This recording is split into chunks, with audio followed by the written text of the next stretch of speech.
تمام قسم کی تعریفات، حمد و ثنا، کبریائی، بڑائی، تقدس اللہ وحدہ لا شریک کے لائق و زیبا، جو ساری کائنات کا یکا و تنہا خالق مالک پروردگار ہے۔ اس کی نعمتیں، رحمتیں، برکتیں ہم پر اتنی زیادہ ہے جس کا ہم اتنا بھی شکر بجا لائے کم ہے۔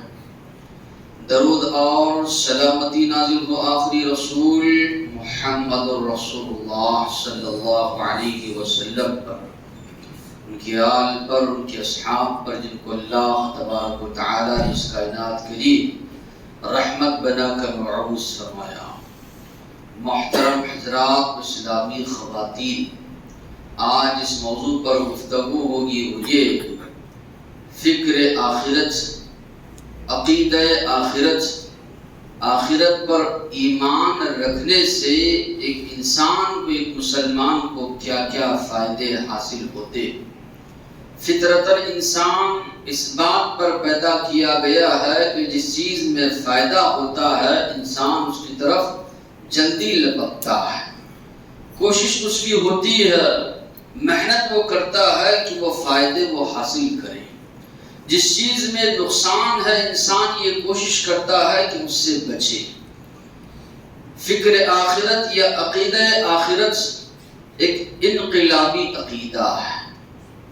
ایسا عقیدہ ہے اگر ایک مسلمان یقینی طور پر اس پر اگر ایمان لے آتا ہے اس کی ساری زندگی بدل جائے گی، زندگی میں ایک انقلاب اس کی زندگی میں آئے گا، پوری زندگی مکمل طور پر اس کی تبدیل ہو جائے گی۔ قرآن مجید جو اللہ تبارک و تعالیٰ کی جانب سے نازل کردہ آخری کتاب ہے، مکی صورتیں جو اللہ تبارک و تعالیٰ نے نازل فرمائی، اس کے اندر آپ دیکھیں گے تو جن موضوعات پر بہت زیادہ زور دیا گیا، انسانوں کو سمجھایا گیا، ایک ہے اللہ کی توحید، وحدانیت، ایک اللہ کی عبادت کرو، بندگی کرو، جس نے تم کو پیدا کیا ہے، جس نے ساری کائنات کو بسایا ہے، اس کے علاوہ کوئی معبود نہیں۔ بہت زیادہ زور دیا گیا ہے توحید پر، چونکہ ساری چیزوں کی یہی اصل ہے، اسی پر سارے اعمال، سارے عقائد کا دار و مدار ہے، سب سے زیادہ زور اس پر دیا گیا۔ اسی طرح آپ صلی اللہ علیہ وسلم کی رسالت پر کہ آپ کو رسول مانا جائے، آپ کی رسالت پر ایمان لایا جائے، آپ آخری نبی، آپ کے بعد کوئی نبی آنے والا نہیں ہے۔ توحید، اس کے بعد رسالت، اور تیسری جو چیز ہے وہ ہے آخرت۔ بہت زیادہ زور دیا گیا مکی صورتوں پر، بہترین انداز میں دلائل کے ذریعے جتنا زور و شور کے ساتھ کفار مکہ انکار کرتے گئے، اللہ تبارک و تعالیٰ نے اتنی ہی زور و شور کے ساتھ جو ہے ان کو سمجھایا۔ عقلی طور پر بھی دلائل دے کر اللہ نے سمجھایا کہ اس بات پر یقین رکھے کہ یقیناً مرنے کے بعد انسان کو دوبارہ اٹھایا جانا ہے۔ کہیں اللہ نے کہا یہ آسمان، یہ زمین، یہ پہاڑ، اتنی بڑی بڑی مخلوقات جو اللہ نے پیدا کیے ہیں، کیا اس بات پر قادر نہیں ہے انسانوں کو دوبارہ پیدا کرے؟ کہیں پر اللہ تبارک و تعالیٰ نے انسان سے کہا اپنے بارے میں سوچ، پہلی مرتبہ انسان کو کس نے پیدا کیا؟ تو انسان جواب دے گا کہ پہلی مرتبہ پیدا کرنے والا اللہ ہے۔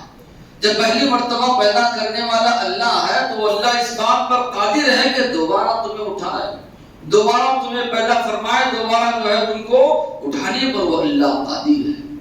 کہیں پر زمین کی مثال اللہ نے دی، موسم گرما میں گرمی کا موسم آتا ہے، زمین تڑپ جاتی ہے، سوکھ جاتی ہے، ہریالی سوکھ جاتی ہے، پھر جب بارش اس پر برستی ہے، بارش کا پانی نازل ہوتا ہے، جان اس میں آ جاتی ہے، پودے اگنے لگتے ہیں، ہری بھری ہو جاتی ہے زمین۔ اللہ نے کہا جس طرح اس کو مردے کے بعد اللہ نے زندہ کیا زمین کو، اسی طرح اللہ تبارک و تعالی دوبارہ تمہیں زندہ کرے گا۔ کفار مکہ اللہ کے نبی کے پاس بوسیدہ ہڈیاں لے کر آتے، چورا چورا کرتے اور کہتے کہ انسان جب مر جائے گا، گل جائے گا، سڑ جائے گا، کیا دوبارہ اٹھایا جائے گا؟ یہ تو بڑی عجیب بات ہے۔ تو اللہ تبارک و تعالیٰ نے بھی قسم کھا کر کہا قل بلا وربی لتبعثن، آپ کہیے آپ کے رب کی قسم اللہ ضرور تمہیں دوبارہ اٹھائے گا۔ عربی زبان میں جتنی تاکید ہو سکتی تھی تاکید اللہ نے استعمال کی، فرمایا قل، آپ کہیے بلا ربی، کیوں نہیں، ضرور میرے رب کی قسم اللہ تمہیں ضرور اٹھائے گا۔ تو معلوم یہ ہوا اس عقیدہ آخرت پر اتنا زیادہ زور کیوں دیا گیا، کیوں بار بار جگہ جگہ پر جو ہے اس کی یاد دہانی کرائی گئی۔ تو یہی بات معلوم ہوتی ہے، اس پر اگر پختہ یقین ہو جائے، پکا ایمان ہو جائے، ایمان اس پر مضبوط ہو جائے، انسان کی ساری زندگی سنور جائے گی، ساری زندگی بدل جائے گی، زندگی میں ایک انقلاب آ جائے گا۔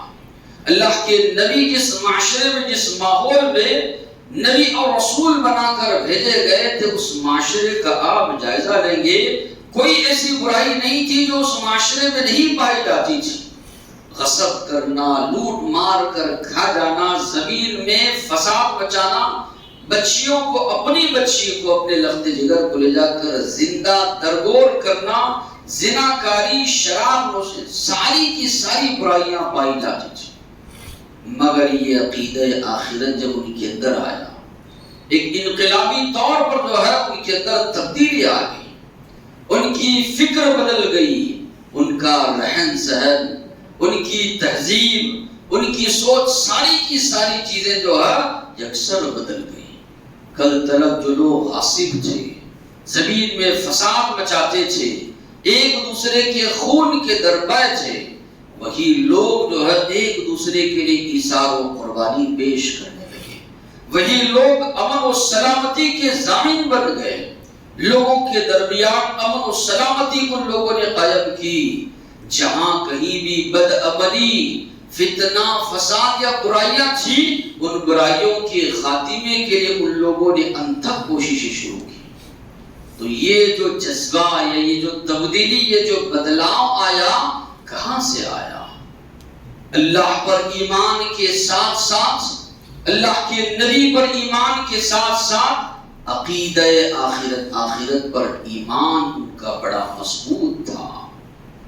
آپ قرآن مجید کا مطالعہ کریں گے، سورہ رحمان میں اللہ نے فرمایا وَلِمَنْ خَافَ مَقَامَ رَبِّهِ جَنَّتَانِ، جو اپنے رب کے سامنے کھڑے ہونے سے ڈرتا ہے، اللہ نے کہا 2 باغات اس کو دوں گا، 2 جنتیں اس کو دوں گا۔ اللہ کے سامنے کھڑے ہونے سے ڈرنے کا کیا معنی؟ معنی یہی، یہ جو عمل میں کر رہا ہوں، مجھے اللہ کے سامنے کھڑا ہونا ہے۔ یہ اعمال کے بارے میں اللہ سوال کرے گا، بندہ تو جانتا تھا، اللہ ساری چیزوں کو جانتا ہے۔ چاہے انسان تنہائی میں عمل کرے، لوگوں کے سامنے کرے، رات کی تنہائی میں کرے، دن کی روشنی میں کرے، تجھے یقین تھا تیرا رب دیکھ رہا ہے، جو 7 آسمانوں کے اوپر عرش کے اوپر مستوی ہے، تمہاری دلوں کی دھڑکنوں تک کو وہ جانتا ہے۔ یہ علم رکھتے ہوئے بھی تم نے یہ گناہ کیا، جب یہ سوال کیا جائے گا اللہ کے پاس جو ہے کیا جواب دو گے؟ یہ شیطانی سوچ ہے، شیطانی فکر ہے کہ انسان گناہ کرتا جائے، یہ سوچے بعد میں توبہ کر لوں گا۔ کئی لوگ ایسے ہی ہوتے ہیں، دھوکہ دے دیں، فلاں کو پریشان کر دیں، بعد میں توبہ کر لیں گے۔ یہ کہاں معلوم ہے کہ آپ کو بعد میں وقت ملنے والا ہے، موت کا فرشتہ کبھی بھی آ سکتا ہے۔ یہ سوچ اسلام کی ہے ہی نہیں کہ اب گناہ کر لوں گا، برائیاں کر لوں گا، بعد میں جو ہے معافی مانگ لوں گا۔ اسلام کی سوچ، اسلام کی فکر یہ ہے کبھی بھی موت آ سکتی ہے، جو بھی مہلت تمہیں ملی ہے، جو بھی وقت ملی ہے، جو بھی وقت تمہیں ملا ہے، آخرت کی جو ہے تم لوگ تیاری کر لو۔ اللہ تبارک و تعالیٰ کے سامنے کھڑے ہونے اور جواب دہی کا احساس جو بار بار جو ہے جگایا گیا ہے مسلمان کی دل و دماغ میں، وجہ یہی ہے کہ یہ دنیاوی زندگی میں رہ کر اپنی زندگی وہ سنوار لے، اپنی زندگی وہ سدھار لے۔ ایسے نہیں کہ منمانی زندگی گزارے، یا شیطانی سوچ یا شیطانی فکر اپنے اندر پالے کہ اب گناہ کر لیتا ہوں، بعد میں جو ہے توبہ کر لوں گا۔ کس کو پتا کہ بعد کا وقت جو ہے ملنے والا ہے یا نہیں؟ کب جو ہے موت کا فرشتہ انسان کو لے کر چلا جائے، یہ کوئی خبر نہیں۔ تو یہ انسانی، یہ شیطانی سوچ ہے، شیطانی فکر ہے۔ شیطان ہے انسان کے پیچھے لگا ہوا ہے کہ گناہوں پر وہ ابھارتا ہے۔ آخر پر ایمان لانا، ایمان کی جو 6 اجزاء ہے اس میں سے ایک جز ہے۔ اللہ تبارک و تعالیٰ نے قرآن کی شروع میں فرمایا ذالک الکتاب لا ریب فیہ، الف لام میم، یہ وہ کتاب ہے جس میں کوئی شک نہیں۔ ھدی للمتقین، متقیوں کے لیے ہدایت ہے۔ متقی لوگ کون ہے؟ پرہیزگار کون ہے؟ اللہ سے ڈر کر زندگی گزارنے والے کون ہیں؟ آگے تذکرہ کیا الذین یؤمنون بالغیب، جو غیب پر ایمان رکھتے، اللہ کو نہیں دیکھے لیکن برابر ایمان رکھتے اللہ پر۔ یہ اسی طرح اخروی زندگی کی جتنی بھی باتیں بتائی گئی نہیں دیکھا ہے لیکن برابر اس پر ایمان رکھتے ہیں۔ یؤمنون بالغیب ویقیمون الصلاۃ، نماز قائم کرتے، جو ہم نے ان کو دیا ہے اس میں سے اللہ کے راستے میں خرچ کرتے ہیں۔ پھر آگے اللہ نے فرمایا وبالآخرۃ ہم یوقنون، آخرت کے دن پر ان کا ایمان ہے، ان کا یقین ہے۔ یہ صفات بتانے کے بعد اللہ نے فرمایا اولئک علی ھدی من ربہم، یہی لوگ اپنے رب کی جانب سے ہدایت پر ہیں۔ واولئک هم المفلحون، یہی لوگ کامیاب ہونے والے ہیں۔ کامیابی انہی لوگوں کو جو ہے نصیب ہونے والی ہے۔ نبی کریم صلی اللہ علیہ وسلم سے جب سوال کیا گیا، پوچھا گیا ایمان کیا ہے، تو اللہ کے نبی نے فرمایا ان تؤمن باللہ، یہ کہ تم ایمان لاؤ اللہ پر، وملائکتہ وکتبہ ورسلہ والیوم الآخر، اللہ کے رسولوں پر، اللہ کی کتابوں پر، اللہ کے فرشتوں پر، آخرت کے دن پر اور اچھی اور بری تقدیر پر اللہ کے نبی نے فرمایا۔ تو ایمان کے جو 6 ارکان ہے اس میں سے ایک رکن ہے کہ ایک مسلمان اخروی زندگی پر ایمان رکھے۔ ایمان اگر اس کا نہیں ہے تو ایمان سے، اسلام سے وہ خارج کہلائے گا۔ تو ایمان بالآخرہ پر زور بھی دیا گیا ہے، اور ایمان بالآخرہ، آخرت پر ایمان رکھنا یہ لازم بھی ہے۔ قیامت کے کئی نام اللہ نے قرآن مجید میں ذکر فرمائے اس دن کی ہولناکی کا تذکرہ کرنے کے لیے کہ وہ دن کتنا خطرناک دن ہوگا، نفسا نفسی کا عالم ہوگا، ہر ایک انسان کو اپنی فکر دامنگیر ہوگی۔ جگہ جگہ اللہ تبارک و تعالیٰ نے احساس دلایا، یہاں پر ہے دنیاوی زندگی میں ہو کوئی بھی معاملہ پیش آتا ہے، گھر والے، دوست، احباب، رشتہ دار، اڑوس پڑوس والے ساتھ دیتے ہیں، کہیں نہ کہیں انسان بچ نکل جاتا ہے کسی نہ کسی معاملے میں، لیکن وہاں پر تنہا انسان کو جو ہے حساب و کتاب کا جو ہے سامنا کرنا ہوگا۔ وہاں پر اللہ تبارک و تعالیٰ نے فرمایا تنہا انسان کو جو ہے اپنے اعمال کا جائزہ، اپنے اعمال کا حساب و کتاب وہاں پر دینا ہوگا۔ اللہ تبارک و تعالیٰ نے مختلف اس کے نام ذکر کیے۔ اللہ نے فرمایا ایک جگہ اس کو قیامت کہا، نحشرهم یوم القیامت علی وجوہہم عمیا وبکما وصما، ہم ان کو قیامت کے دن اودھے منہ اٹھائیں گے۔ مجرموں کے بارے میں اللہ نے کہا اٹھیں گے، اندھے ہوں گے، بہرے ہوں گے، گونگے ہوں گے۔ اللہ نے دل و دماغ دیا تھا، آنکھ اللہ نے دی تھی، سننے کی طاقت دی تھی، غلط استعمال کر کے آئے ہو، اللہ کی باتیں سنے نہیں، نافرمانی کر کے آئے ہو، اس کا صلہ اللہ یہ دے گا، اودھے منہ کو اٹھائے، گونگے بہرے اندھے بن کر وہاں پر جو اٹھائے جائیں گے۔ تو یہاں پر یوم القیامہ کا تذکرہ اللہ نے کیا۔ پھر اللہ نے کہا ایک نام جو ہے اس کا البعث، البعث کے معنی ہے دوبارہ اٹھایا جانا۔ یا ایھا الناس ان کنتم فی ریب من البعث، اے لوگو اگر تمہیں شک ہے دوبارہ اٹھایا جانے پر، فَإِنَّا خَلَقْنَاكُم مِّن تُرَابٍ، اللہ نے کہا ہم نے تم کو مٹی سے پیدا کیا، اس مٹی میں دوبارہ مل جاؤ گے، گل سڑ جاؤ گے، تو وہی اللہ اس بات پر قادر ہے دوبارہ اس مٹی سے تم کو اٹھائے۔ تو یوم البعث اللہ نے کہا دوبارہ اٹھایا جانے کا دن، یوم الخروج بھی کہا گیا اس کو، قبروں سے اٹھ کر، خرج کے معنی ہے نکلنے کے، لوگ اپنی اپنی قبروں سے نکل کر جائیں گے آخرت کی طرف، اخروی دن کی طرف، تو اس کو کہا گیا یوم الخروج، یوم یسمعون الصیحہ، اس دن چیخ کو سنیں گے، یعنی دوبارہ جو سور پھونکا جائے گا اس سور کو لوگ سنیں گے، ذالک یوم الخروج، اللہ نے کہا یہ وہ دن ہے لوگ اپنی اپنی قبروں سے نکل کر حشر کے میدان کی طرف جو ہے جمع ہو جائیں گے۔ یوم الفصل کہا گیا، فیصلے کا دن، چھوٹی سی چھوٹی چیز، بڑی سے بڑی چیز، ہر چیز کا فیصلہ جو ہے اس دن کیا جائے گا۔ ھذا یوم الفصل، اللہ نے کہا یہ فیصلے کا دن ہے۔ جمعناکم الاولین، تم کو اور تم سے پہلے جتنے بھی لوگ اس دنیا میں آ کر گئے ہیں سب کے سب لوگوں کو ہم جمع کریں گے، آدم علیہ السلام سے لے کر قیامت قائم ہونے تک جتنے بھی لوگ اس دنیا میں آئے سب کو اللہ تبارک و تعالی جمع کریں گے۔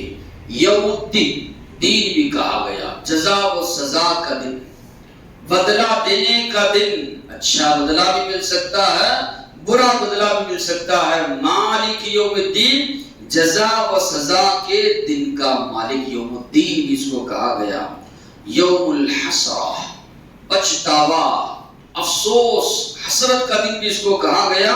وَأَنذِرْهُمْ يَوْمَ الْحَسْرَةِ إِذْ قُضِيَ الْأَمْرُ، آپ ان لوگوں کو ڈرائیے پچھتاوے کا دن آنے سے پہلے، جبکہ سارے معاملات کا فیصلہ جو ہے اللہ نے فرمایا کیا جائے گا۔ کئی لوگ وہاں پر پچھتائیں گے، اللہ سے درخواست کریں گے اے اللہ ایک موقع دنیاوی زندگی میں جانے کا دے، ساری زندگی نیکیاں کر کے آئیں گے، لیکن وہاں پر پچھتانے سے کوئی چیز ہاتھ آنے والی نہیں ہے، تو اس لیے اس کو یوم الحسرہ بھی کہا گیا۔ یوم الخلود، ہمیشہ ہمیشہ کا دن، کبھی لوٹ کر نہ انسان وہاں آئے گا نہ وہاں کی دن کا کبھی خاتمہ ہوگا۔ 50,000 سنہ، 50,000 سال کا دن قرار دیا گیا۔ ادخلوها بالسلام، اللہ نے کہا جنت میں داخل ہو جاؤ سلامتی کے ساتھ۔ ذالک یوم الخلود، یہ وہ دن ہے ہمیشہ ہمیشہ رہنے والا، یوم الخلود بھی اس کو کہا گیا۔ یوم الحساب، حساب و کتاب کا دن کہا گیا۔ اللہ نے کہا ان الذین یضلون عن سبیل اللہ، یقیناً جو لوگ لوگوں کو اللہ کے راستے سے گمراہ کرتے ہیں، گمراہ ہوتے ہیں، لہم عذاب شدید، بڑا شدید بڑا سخت عذاب ان کو دیا جائے گا۔ بما نسوا یوم الحساب، وجہ یہ ہے کہ حساب و کتاب کی دن کو ان لوگوں نے بھلا دیا تھا، تو یوم الحساب بھی اس کو کہا گیا۔ یوم الوعید بھی اس کو کہا گیا، اسی طرح یوم الآزفہ، قریب آنے والا دن۔ وَأَنذِرْهُمْ يَوْمَ الْآزِفَةِ، آپ ڈرائیے قریب آنے والے دن سے۔ اِذِ الْقُلُوبُ لَدَى الْحَنَاجِرِ كَاظِمِينَ، اللہ نے کہا کلیجے منہ کو آ جائیں گے انسانوں کے، اتنا ہیبتناک یہ دن ہوگا۔ یوم الآزفہ، اللہ کے نبی نے اپنی دونوں انگلیوں سے اشارہ کر کے فرمایا بُعِثْتُ أَنَا وَالسَّاعَةُ كَهَاتَيْنِ، میں اور قیامت بالکل اتنے قریب جو ہے بھیجے گئے، یعنی میرے بعد کوئی نبی آنے والا نہیں، میری امت کے بعد کوئی امت بپا اس دنیا میں نہیں کی جائے گی، آئے گی تو قیامت ہی آئے گی اور آخرت کا دن جو ہے آئے گا۔ اور الساعہ بھی اس کو کہا گیا، وَإِنَّ السَّاعَةَ آتِيَةٌ، یقیناً قیامت آنے والی ہے، میں نے اس کو چھپایا ہے۔ کھڑ کھڑانے والی کہا گیا، القارعہ، کھڑ کھڑانے والی، مل قارعہ، کیا ہے کھڑ کھڑانے والی؟ وما ادراک ما القارعہ، آپ کیا جانتے ہیں کھڑ کھڑانے والی کیا ہے؟ کھڑ کھڑ کی آواز کب آتی ہے؟ جب آپس میں کوئی چیز ٹکراتی ہے۔ قیامت جب قائم ہوگی، یہ پہاڑ دھنکی ہوئی روئی کی طرح اڑ رہے ہوں گے، تو معلوم یہ ہوا یہ آپسی جو چیزیں ہیں آپس میں ایک دوسرے سے ٹکرا جائیں گی۔ جب یہ ٹکرا جائیں گی تو اس سے جو شدید آواز نکلے گی، تو کہیں الحاقہ کہا گیا، کہیں القارعۃ والقارعہ کہا گیا کہ کھڑ کھڑانے والی، اور کہیں کہا الصاخہ، کانوں کو بہرا کر دینے والا دن۔ ایسا سور میں جو پہلی مرتبہ پھونکا جائے گا، انسان اس کی آواز کو برداشت نہیں کر پائے گا۔ فَإِذَا جَاءَتِ الصَّاخَّةُ، اللہ نے فرمایا جب جو ہے کانوں کو بہرا کرنے والا دن آ جائے گا، قیامت آ جائے گی۔ الطامۃ الکبریٰ بھی کہا گیا، بہت بڑی مصیبت والا دن۔ فَإِذَا جَاءَتِ الطَّامَّةُ الْكُبْرَىٰ بھی کہا گیا، اور اسی طرح هل أتاك حدیث الغاشیہ، ہر طرف ہر جانب چھا جانے والا دن بھی اس کو کہا گیا۔ تو قرآن مجید نے مختلف نام اس کے بیان کیے، ناموں سے ہی معلوم ہوتا ہے کہ کتنا اہم دن ہے۔ اللہ نے کہا یہ یقیناً جمع ہونے کا دن ہے، سب لوگ نکل کر حشر کے میدان کی طرف آنے کا دن ہے، حساب و کتاب کا دن ہے، بڑا ہولناک دن جو ہے اس کو قرار دیا گیا۔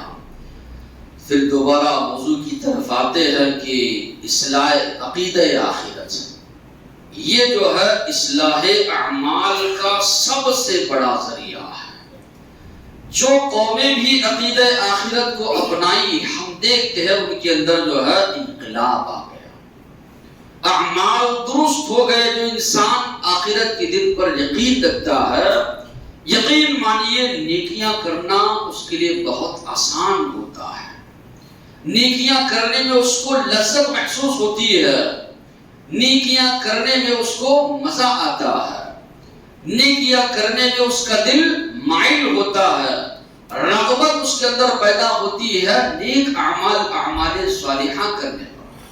کبھی کوئی نیک عمل جو وہ کرتا ہے چھوٹ جائے، اس کو ملال ہونے لگتا ہے، تکلیف ہونے لگتی ہے اس کو۔ اگر کوئی نیک اعمال وہ کرتا تھا، چھوٹ گیا کسی معاملے سے، تکلیف ہونے لگتی ہے کہ میں نے برابر پابندی کی، اس بار جو ہے یہ نیک عمل مجھ سے رہ گیا، یہ نیک عمل جو ہے میں نہیں کر پایا۔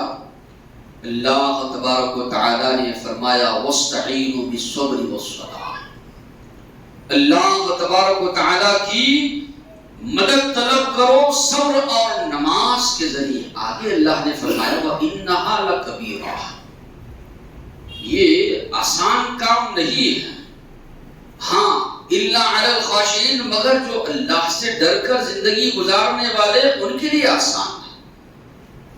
معنی یہ ہوا، معلوم یہ ہوا، نیکی کرنا کوئی آسان نہیں ہے، یہ اسی طرح نیک عمل کرنا یہ آسان نہیں ہے، نیکی کرنا شاق ہے، یہ انسان کے نفس پر شاق گزرتا ہے، تکلیف ہوتی ہے انسان کو، عمل کرنا انسان کے لیے شاق گزرتا ہے۔ جنت جب اللہ نے بنائی، جبرائیل علیہ السلام سے کہا دیکھ کر آؤ، تو اے اللہ ایسے معلوم ہوتا سب لوگ اسی میں جائیں گے۔ پھر اس کو ڈھانپ دیا گیا مشقت والے اعمال کے ذریعے، کہا اب جا کر دیکھ کر آؤ، کہا اے اللہ ایسے معلوم ہوتا ہے کوئی بھی نہیں جائے گا۔ تو معلوم یہ ہوا نیکی کرنا یہ آسان نہیں ہے۔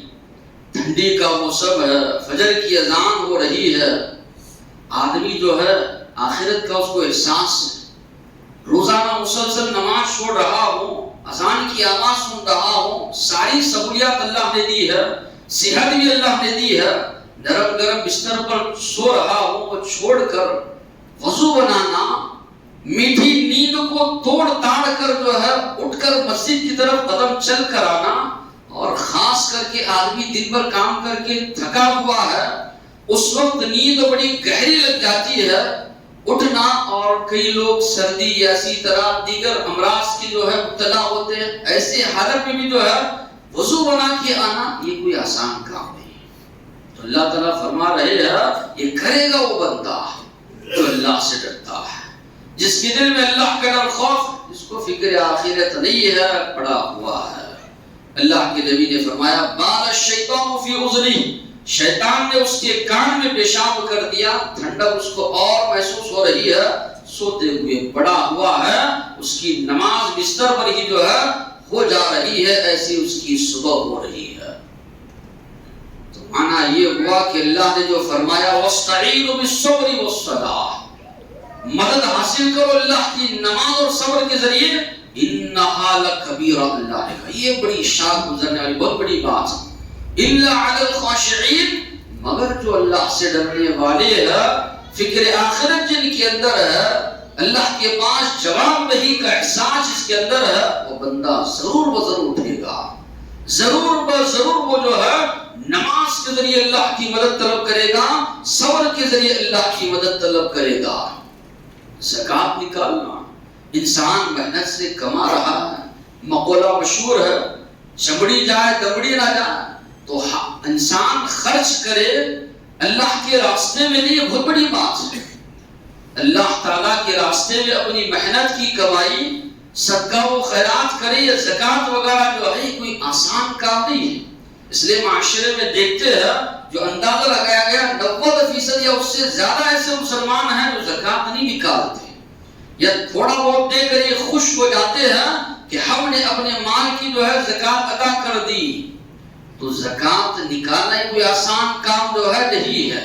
تو معلوم یہ ہوا فکر آخرت اگر بندے کے اندر ہو، یہ کہ مجھے جو اللہ نے مال دیا ہے اللہ کے پاس اس کا جواب مجھے دینا ہے، اس کے لیے عمل کرنا آسان ہو جائے گا۔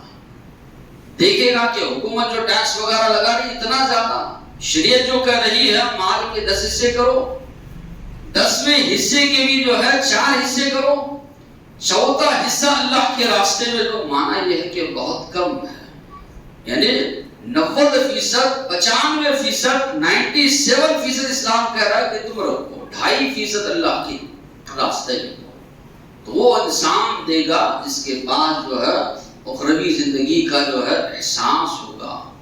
غریبوں کا حق میرے مال میں ہے، میں تو صاحب حیثیت ہوں، ان کا حق مار کر کھا جاؤں گا، اللہ کل سوال کریں گے فقراء مساکین تمہارے معاشرے میں تھے، یتیم غربا تمہارے معاشرے میں تھے، تمہارے مالوں میں میں نے ان کا حق مقرر کیا تھا، تم تو صاحب حیثیت تھے، کھانے کے لیے اللہ نے اچھا مجھے دیا تھا، سکون سے زندگی گزر رہی تھی، کیا معاملہ تھا کہ غریب کا مال بھی کھا کے آئے ہو؟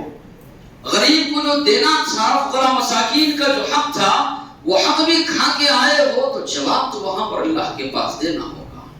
تو معلوم یہ ہوا یہ فکر آخرت اگر انسان کے اندر ہو، انقلاب زندگی میں آ جائے گا، پابند وہ انسان بن جائے گا، چاہے نماز کا معاملہ ہو، زکوٰۃ کا معاملہ ہو یا دیگر جتنی بھی نیکیوں کا معاملہ ہو، وہ آدمی پابند ہو جائے گا شریعت کا اگر احساس جواب دہی اس کے اندر پیدا ہو جائے۔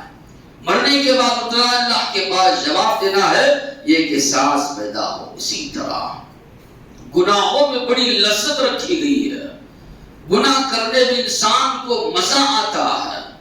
عرش کے سائے تلے جو 7 قسم کے لوگوں کو جو جگہ دینے کی بات اللہ کے نبی نے فرمائی، اس میں ایک وہ شخص بھی جو تنہائی میں بیٹھ کر اللہ کو یاد کرتا تھا، گناہوں کو یاد کر کے روتا تھا، توبہ کرتا تھا۔ پھر وہ شخص بھی جس کو ایک عورت جو حسن و جمال والی ہے زناکاری کی دعوت دیتی ہے، وہ کہتا ہے انی اخاف اللہ، میں اللہ سے ڈرتا ہوں، اللہ کا ڈر خوف میرے دل میں۔ اللہ کے نبی نے فرمایا جنت عرش کے سائے تلے جن 7 قسم کے لوگوں کو جواب دے گی، جگہ ملے گی، یہ خوش نصیب نوجوان بھی ہوگا۔ تو وہاں پر جو بات بتائی گئی، گناہوں سے انسان کب بچے گا؟ تبھی بچے گا جبکہ اس کے اندر یہ احساس ہو۔ عمر فاروق رضی اللہ عنہ نکلے ہیں، دوپہر کا وقت ہے، عثمان رضی اللہ عنہ فرماتے ہیں میں گھر میں موجود ہوں، ہر جانب ہر سمت مدینہ میں سناٹا چھایا ہوا ہے، دھوپ کی اتنی شدت ہے، کوئی اپنے گھر سے باہر نہیں نکل رہا ہے، سب لوگ آرام کر رہے ہیں۔ کیا دیکھتا ہوں کہ ایک شخص دور سے آ رہا ہے، میں نے کہا اتنی تپتی ہوئی دھوپ میں کون انسان آ رہا؟ قریب آئے تو معلوم یہ ہوا ہمارے امیر ہے، امیر المومنین ہے، عمر فاروق رضی اللہ عنہ ہے۔ کہا اتنی شدت کی دھوپ میں کہاں نکلے ہو؟ کہا بیت المال کی کچھ اونٹ بھاگ نکلے، ان کو پکڑنے نکلا۔ کہا آ جاؤ میرے پاس، میں اپنے غلاموں کو بھیجتا ہوں۔ عمر فاروق رضی اللہ عنہ نے کہا اللہ کے پاس جواب مجھے دینا ہے، تمہارے غلاموں کو نہیں۔ ہو سکتا ہے وہ جائیں، وہ اسی جستجو تلاش نہ کریں کہ ان کو نہ ملے، لیکن مجھے جو جواب دہی کا احساس ہے میں تو تلاش کر کے لے کر آؤں گا۔ یہ احساس تھا، یہ فکر تھی ان کے اندر۔ خاتون اللہ کے نبی کے پاس آئی، کہنے لگے اللہ کے نبی مجھے سنسار کیجیے۔ عورت صنف نازک اس کو کہا گیا۔ سنسار کرنے کے معنی یہ ہے زناکاری میں اگر کوئی ملوث شادی شدہ ہو کر اسلام نے اتنی سخت سزا مقرر کی ہے نسل انسانی کو پاک رکھنے کے لیے کہ درمیان میں جو ہے آگاہ دیا جائے، اطراف سے سب لوگ جو ہے کھڑے ہو کر جو ہے پتھر سے مارے۔ وہ معاشرہ جہاں پر زناکاری عام تھی، اللہ کے نبی نے پاک دامنی کا معاشرہ وہاں پر قائم کیا۔ آج بھی دنیا انسانیت اگر یہ چاہتی ہے کہ دنیا سے فحاشی گندگی ختم ہو، اسلامی قوانین کو نافذ کیا جائے، کچھ ہی دنوں میں سارے کا سارا معاشرہ پاک ہو جائے گا۔ تو قبیلہ غامد کی وہ خاتون آتی ہے، کہتی ہے اللہ کے نبی سے اے اللہ کے نبی مجھے پاک کیجئے، گناہ مجھ سے سرزد ہوا ہے۔ حاملہ خاتون اللہ کے نبی نے کہا چلے جاؤ اللہ سے توبہ استغفار کرو۔ کہا اللہ کے نبی آپ مجھے لوٹا رہے ہیں جبکہ میں کہہ رہی ہوں مجھے آپ پاک کیجئے۔ اللہ کے نبی نے کہا تم حمل سے ہو، بچے کی ولادت کے بعد آنا۔ احساس جو گناہ ہے کہ گناہ سرزد ہوا ہے بچے کی ولادت کے بعد پھر آتی ہے۔ اللہ کے نبی نے کہا بچہ تو دودھ پیتا ہے، تب آنا جب یہ بچہ کچھ کھانے پینے کے لائق ہو۔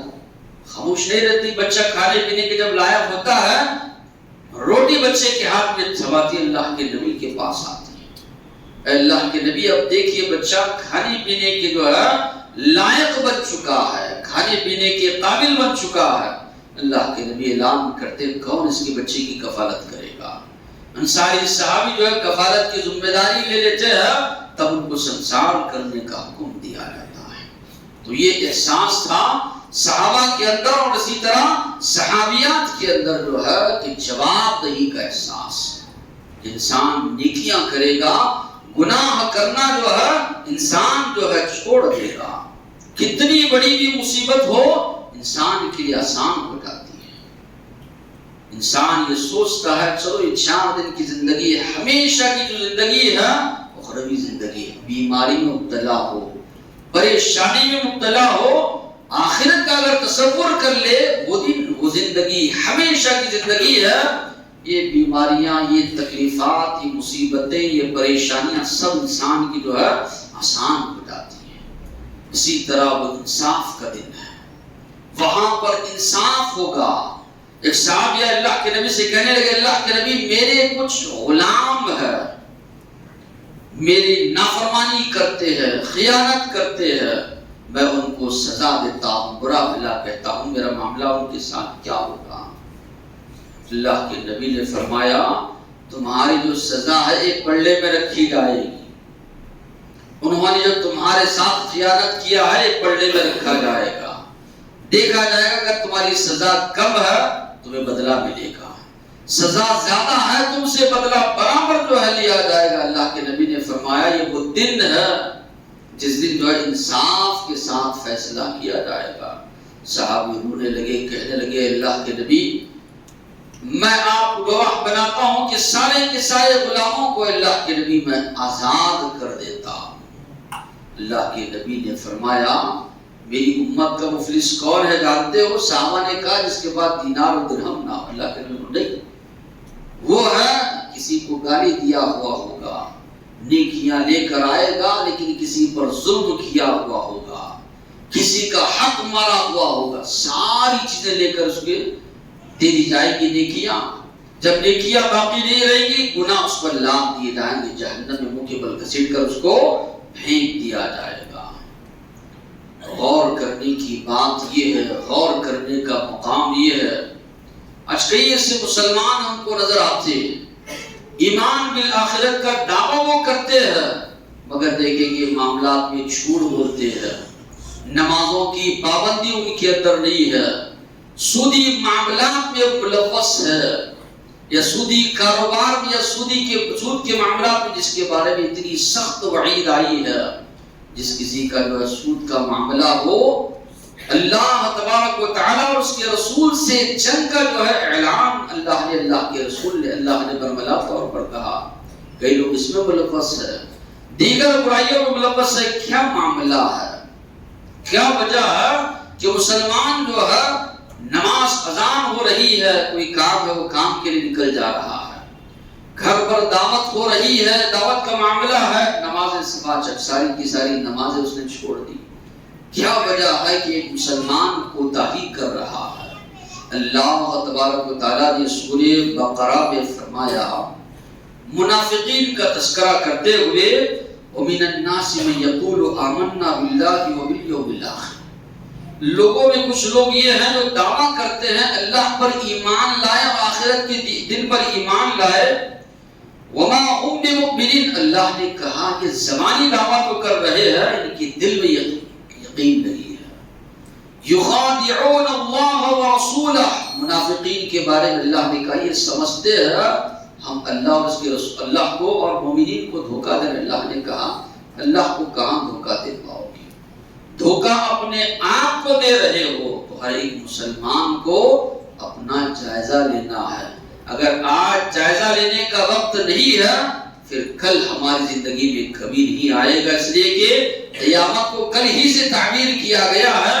کل جو آنے والا دن ہے وہ حساب و کتاب کا دن ہے، جائزہ لینے کا جو دن ہے وہ آج ہی کا دن ہے۔ اس لیے کہا گیا اپنے اعمال کا جائزہ لو، اپنے آپ کا جو ہے محاسبہ کرو۔